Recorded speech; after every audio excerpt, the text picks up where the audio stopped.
എല്ലാ ദിവസവും അതിരാവിലെ ദൈവത്തിൻ്റെ തിരുവചനം ഭാഗ്യവചനധാരയായി നിങ്ങളിലേക്ക് ഒഴുകിയിറങ്ങുന്നു. ഭാഗ്യവചനധാര എന്ന ഈ ചാനൽ സബ്സ്ക്രൈബ് ചെയ്യാത്തവർ ഇന്ന് തന്നെ സബ്സ്ക്രൈബ് ചെയ്യുക.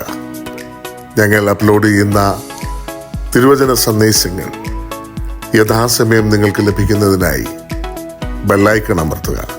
ദൈവം നിങ്ങളെ അനുഗ്രഹിക്കട്ടെ. ത്രിയേക ദൈവത്തിന് സ്തുതി.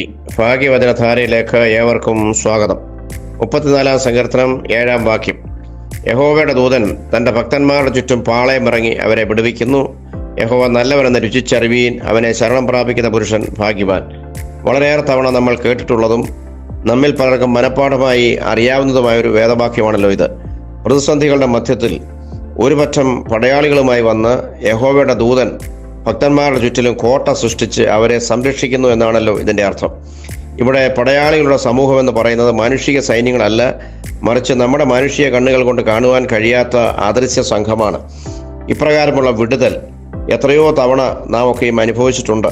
ഇങ്ങനെ ഓരോ തവണ അത് അനുഭവിക്കും തോറും ആ അനുഭവങ്ങളിലൂടെ യഹോവ നല്ലവനെന്ന് രുചിച്ചറിയുവാനും സങ്കീർത്തനക്കാരൻ നമ്മോട് ആവശ്യപ്പെടുകയാണ്. 6 മാസങ്ങൾക്ക് മുൻപ് ഞരങ്ങുന്ന കരച്ചിലുമായി ഇംഗ്ലണ്ടിൽ നിന്ന് ഒരു മലയാളി യുവതി അയച്ചിരുന്ന വോയിസ് മെസ്സേജ് സോഷ്യൽ മീഡിയയിലൂടെ കേട്ടത് ഓർക്കുന്നു. നിങ്ങളിൽ പലരും അത് ഓർമ്മിക്കുന്നുണ്ടാവുമെന്ന് കരുതുന്നു. 35 വയസ്സ് മാത്രം പ്രായമുള്ള യുവതി അതിരാവിലെ കിടക്കയിൽ നിന്ന് എഴുന്നേറ്റ ഉടൻ ശക്തമായ തലക്കറക്കവും വയറുവേദനയുമായി നിലത്ത് വീഴുന്നു. ശക്തമായ ഛർദിലും ബ്ലീഡിങ്ങുമായി നിലത്ത് കിടന്നവൾ നിലവിളിക്കുകയാണ്. 5 വയസ്സും 2 വയസ്സുമുള്ള 2 കുട്ടികൾ ഒന്നും അറിയാതെ അമ്മയുടെ കരച്ചിലിനോട് ചേർന്ന് വലിയ വായിലെ അവരും കരയുന്നു. അവരുടെ ഭർത്താവ് തലേ രാത്രി നാട്ടിലേക്ക് പോയി യാത്രയിലാണ്, നാട്ടിൽ എത്തിയിട്ടുമില്ല. സഹായിക്കാൻ ആരുമില്ലാത്ത നിസ്സഹായമായ സന്ദർഭം. ഓരോ നിമിഷം കഴിയും തോറും അവളുടെ ബോധം കൂടുതൽ മറയുന്നു. രംഗം ഭീകരമാകുന്നു. അത്ഭുതമെന്ന് പറയട്ടെ, 5 വയസ്സുള്ള അവളുടെ മൂത്ത കുട്ടി എവിടെ നിന്നോ ശക്തി കിട്ടിയിട്ടെന്ന പോലെ ഓടിച്ചെന്ന് ടെലിഫോൺ എടുത്ത് അവളുടെ കൂട്ടുകാരിയെ വിളിച്ച് അവളുടെ അമ്മയോട് ഇവിടുത്തെ സ്ഥിതിഗതികൾ പറയുന്നു. മമ്മി നിലത്ത് ബോധമില്ലാതെ കിടക്കുന്നു. കുഞ്ഞുവാവ സ്റ്റെയർ കേസ് വഴി താഴേക്ക് ഇറങ്ങിക്കൊണ്ടിരിക്കുന്നു. അവൾ നിലത്ത് വീഴും, പെട്ടെന്ന് ഓടി വരണം എന്ന് ഫോണിലൂടെ ആവശ്യപ്പെടുന്നു. നിമിഷങ്ങൾക്കുള്ളിൽ ആ കൂട്ടുകാരുടെ അമ്മ അവിടെ എത്തി ആംബുലൻസ് വിളിച്ചു. ഈ യുവതിയെ ആശുപത്രിയിലാക്കി. കുഞ്ഞുങ്ങളെ 2 പേരെയും അവരുടെ വീട്ടിലാക്കി. രംഗം ശാന്തമായി. ഏലിയാവിൻ്റെ ദൈവം ഇന്നും ജീവിക്കുന്നു എന്നതിൻ്റെ എത്ര ഉദാഹരണങ്ങളാണ് ഇതുപോലെ അനുദിന ജീവിതത്തിൽ നാം അനുഭവിക്കുന്നത്. 1 രാജാക്കന്മാർ 17 അധ്യായത്തിൽ പട്ടിണിയുടെയും വറുതിയുടെയും കാലത്ത് കാക്കയെ കൊണ്ടും വിധവയെ കൊണ്ടും തൻ്റെ ദാസനായ പ്രവാചകനെ സംരക്ഷിച്ച ദൈവത്തെ നമുക്ക് സുപരിചിതമാണല്ലോ. മേൽ വിവരിച്ചതായ സംഭവം തേങ്ങുന്ന കരച്ചിലോടെ ആശുപത്രിയിലെ ICUവിൽ നിന്ന് ആ യുവതി നേരിട്ട് പറയുന്നത് കേട്ടപ്പോൾ കണ്ണുകൾ നിറഞ്ഞുപോയി. വെറും 5 വയസ്സുള്ള ഒരു പിഞ്ചു കുഞ്ഞ് കൂട്ടുകാരുടെ അമ്മയുടെ ഫോൺ നമ്പർ കാണാതെ പഠിച്ചു വയ്ക്കുമോ?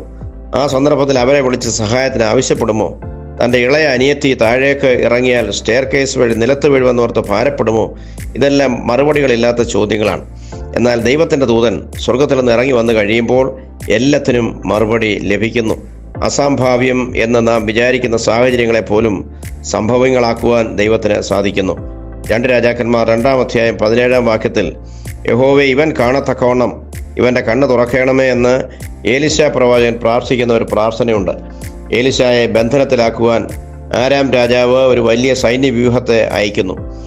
അവർ വന്ന് ഏലിശ പാർത്തിരുന്ന മല വളഞ്ഞു.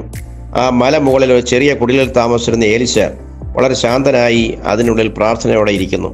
ഈ സമയം രാവിലെ മുറ്റത്തേക്ക് ഇറങ്ങിയ ഏലിശയുടെ ഭൃത്യൻ മല നിറഞ്ഞു നിൽക്കുന്ന സൈന്യത്തെ കണ്ട് ഭയന്ന് പറച്ച് അകത്തേക്ക് ഓടിക്കയറി, യജമാനനെ നാം എന്തു ചെയ്യും? നമ്മൾ പിടിക്കപ്പെട്ടിരിക്കുന്നുവെന്ന് നിലവിളിച്ച് പറഞ്ഞു.